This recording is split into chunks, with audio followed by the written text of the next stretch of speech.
commission Recherche Innovation à Croissance Plus, c'est de chercher toutes les idées qui peuvent favoriser l'innovation dans les entreprises françaises, quelle que soit leur taille, et d'autant plus pour les petites structures qui réfléchissent moins à ces sujets-là. Donc notre sujet principal tout au long de l'année, c'est de réfléchir à tout ce qui pourrait favoriser l'innovation dans toutes les entreprises, quel que soit le secteur d'activité de ces entreprises.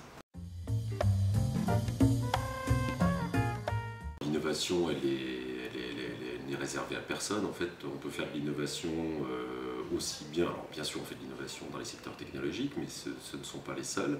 On peut faire de l'innovation process, donc sur une nouvelle façon de commercialiser des choses, une innovation sur du business plan, une nouvelle façon de prévoir du chiffre d'affaires et des revenus pour une société. Donc on a pas mal d'exemples dans tout un tas de secteurs.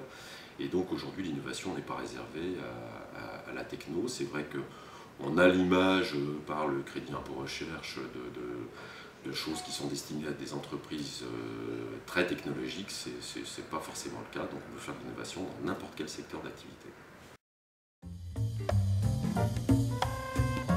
Donc la culture du risque, oui, il faut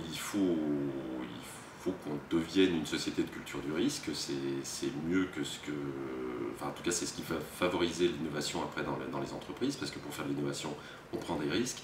Et pour ça, je pense qu'il faut commencer le plus tôt possible, et donc commencer à l'école. Donc en France, on a plutôt tendance à mettre en avant ce qui ne va pas, et il faudrait plutôt apprendre à mettre en avant ce qui va bien. Donc ça commence par un système de notation qui n'enlève pas des points quand il y a des fautes, mais qui met des bons points quand il y a des résultats qui sont bons. Ça ne change pas grand-chose aux résultats, mais en revanche, en termes de psychologie, je pense que ça change beaucoup de choses, et que ça permettrait aux gens de prendre beaucoup plus de risques dès l'école, et donc ensuite de continuer à prendre des risques dans la vie professionnelle.